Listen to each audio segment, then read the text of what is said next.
안녕하세요. 저는 이제 막 결혼을 한 30대 초반의 여자입니다. 저에게는 훈훈한 외모와 착하고 성실함까지 있는 든든한 남자친구가 있었고, 저희는 사귀는 3년 동안 많은 추억을 남기고 있었고, 서로 결혼을 약속하게 되었었죠.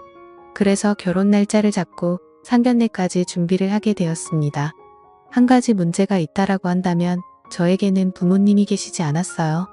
어렸을 적에 부모님 두 분께서 사고로 인해 일찍 돌아가셔서 형제도 없었던 저는 결혼을 더욱 빨리 하고 싶었고 화목한 가정을 만들고 싶었습니다. 그래서 사회생활을 하면서 조금씩 모은 돈과 남자친구가 모은 돈을 합쳐서 저희는 20평대의 아파트를 사게 되었죠. 물론 대출이 대부분일 정도로 빚을 많이 졌어야 했고, 처음 가지게 된 집과 남편이 될 남자친구와 둘이 오순도순 살아갈 앞으로의 행복한 미래를 꿈꾸게 되었습니다. 어릴 때부터 부모님의 사랑을 못 받고 자라서 그런 건지 가족애가 뭔지 잘 몰랐던 저는 남자친구의 부모님께 친근하게 다가가거나 하는 방법을 잘 몰랐었습니다. 그래서 다른 평범한 여자들처럼 남자친구 부모님께 애교 있게 전화드리는 일도 당연히 없었던 거죠. 남자친구의 과거 여자친구들과 조금 달랐던 저이지만 남자친구는 제가 처했었던 환경을 잘 알고 있었던 사람이었습니다. 그래서 늘 자신의 부모님에 대해 좋으신 분들이라며 편하게 마음 가져도 된다며 제게 안심을 시켜주고는 하였습니다. 아무튼 그렇게 시간이 흘렀고 약속된 상견례 날이 다가왔습니다. 정말이지 남편이 될 남자친구의 부모님 앞에서 혹여나 실수라도 할까봐 제 가슴이 계속 콩닥콩닥 거렸습니다. 긴장을 많이 하게 되어서 심호흡도 길게 쉬어보고 청심환도 먹고 달달한 사탕도 씹어보며 남자친구의 부모님을 기다리게 되었었죠. 저의 긴장한 모습을 본 남자친구는 미소를 띠며 귀엽다고 말했고 빨리 결혼해서 부모님과 잘 지내는 모습도 보고 싶다며 좋아했습니다. 잠시 뒤 남자친구의 부모님이 저희가 있는 곳으로 오시게 되었고 저는 번쩍 일어나서 큰 소리로 인사드렸습니다. 안녕하세요. 영민이 여자친구 정희입니다. 너가 정희니? 역시 영민이한테 들은 얘기처럼 예쁘고 착해 보이는구나. 남자친구의 부모님은 저를 환하게 맞아주셨고 제가 어색하지 않게 농담도 해주시면서 분위기를 편하게 만들어주셨습니다. 까다롭지 않아 보이는 어머님과 남자친구와 쏙 빼닮은 외모에 잘생긴 아버님까지 보면서 기분이 좋아지더라고요. 저는 앞으로 예비 시부모님과 사이좋게 지낼 생각에 더욱 행복한 결혼 생활을 꿈꾸게 되었습니다. 그렇게 결혼을 앞두고 설레임의 깊은 나날을 보내고 있었을 때였습니다. 어느 날 제가 회사를 마치고 집에 돌아왔는데 남자친구가 시무룩한 목소리로 전화를 걸었습니다. 자기야, 무슨 일 있어? 목소리가 왜 그래? 그러자 남자친구는 나 할 말이 있는데 잠깐 들릴게. 괜찮지? 라고 말하더라고요. 평소 활기찬 목소리였던 남자친구가 풀이 죽은 듯한 목소리라 걱정이 되었습니다. 그런 적은 처음이었고 그래서 좋은 일은 아닌 것만 같아 불안한 기분이 들었습니다. 곧이어 남자친구가 제가 혼자 살고 있는 집에 들어왔습니다. 저희가 대출을 받아서 살 아파트에 우리 부모님도 모시고 살아야 할 것 같다고 하더라고요. 그게 무슨 말이야? 부모님은 살고 있는 집 빚으시다고 하지 않았어? 사실은 아버지가 예전에 사업하시다가 빚이 생겼었는데 금액이 점점 커져버려서 집을 내놓으셔야 된다고 하셔. 미안해 정희야.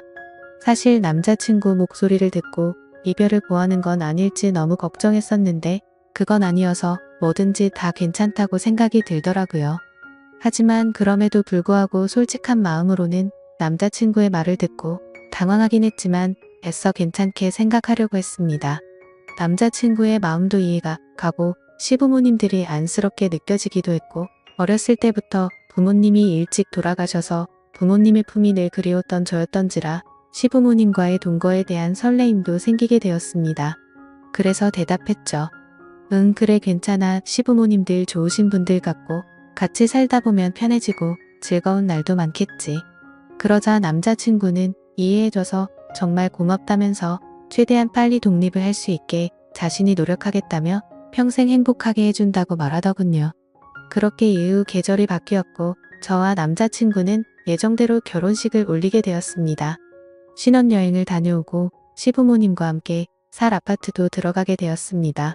제가 이사를 온 아파트는 방이 3개였지만 큰 평수가 아니라서 그런지 화장실은 하나인 집이었었죠. 그래서 조금 불편할 거라고 생각했지만 서로 순서를 지켜가며 볼일을 보니 금세 적응이 되어 가더라고요. 저는 남편보다 2시간 정도 퇴근이 빨랐었고 제조업 공장에 다니시는 시어머니는 남편과 비슷하게 퇴근을 하시고는 했습니다.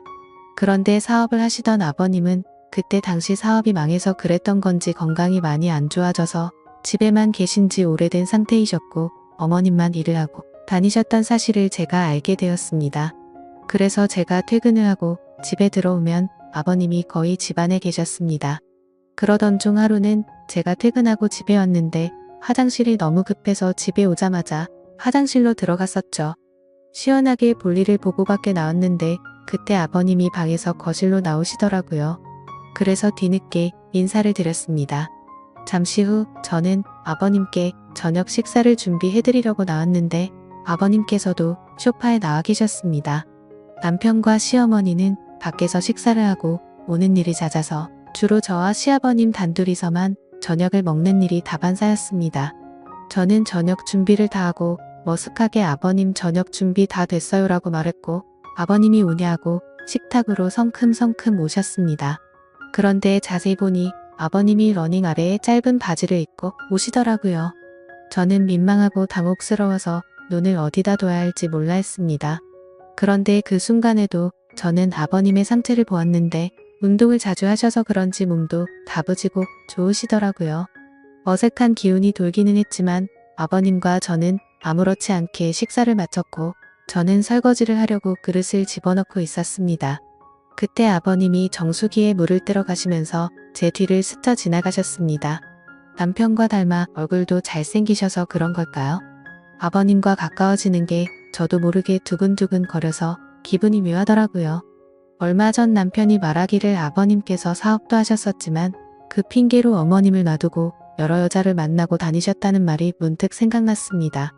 얼굴뿐만 아니라 몸도 멋지신 아버님을 보니 그 여자분들이 아버님께 목을 메었다는 게 이해가 되었고 저도 모르게 아버님이 더욱 매혹적이게 느껴졌습니다.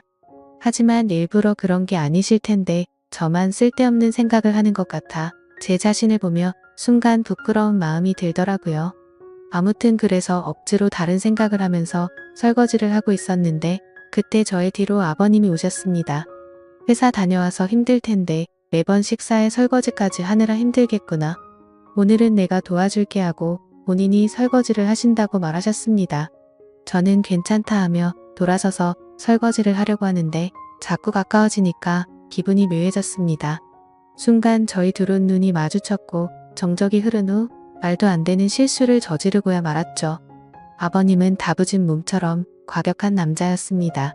정말 누가 봐도 욕을 할 거란 걸 잘 알지만 정신이 나갔던 건지 그 순간만큼 마음이 이끄는 대로 사고를 치고야 말았습니다. 폭풍 같은 시간이 지나가고 서로가 민망해져서 평소 때처럼 각자의 방으로 들어가 버렸습니다. 다음날 아버님이 제 눈을 잘 마주치지 않으시더라고요. 저도 다음날 머쓱한 표정으로 아버님과 인사를 나누게 되었죠. 앞으로 둘이 있어야 하는 시간이 많은데 저희 둘은 어떻게 되는 걸까요? 남편과 시어머님에게 죄를 짓는 기분에 머리로는 안 된다고 하지만 마음은 요동치는 게 정말 머리가 복잡하네요. 저는 어떻게 해야 될까요? 이미 물은 엎질러져 버렸고 아버님께 예전처럼 다시 돌아가자고 먼저 말하는 게 좋을까요? 이성과 본능 둘 중 무엇을 따라가는 게 맞는 건지 모르겠네요. 좋은 답변을 남겨주시면 감사하겠습니다.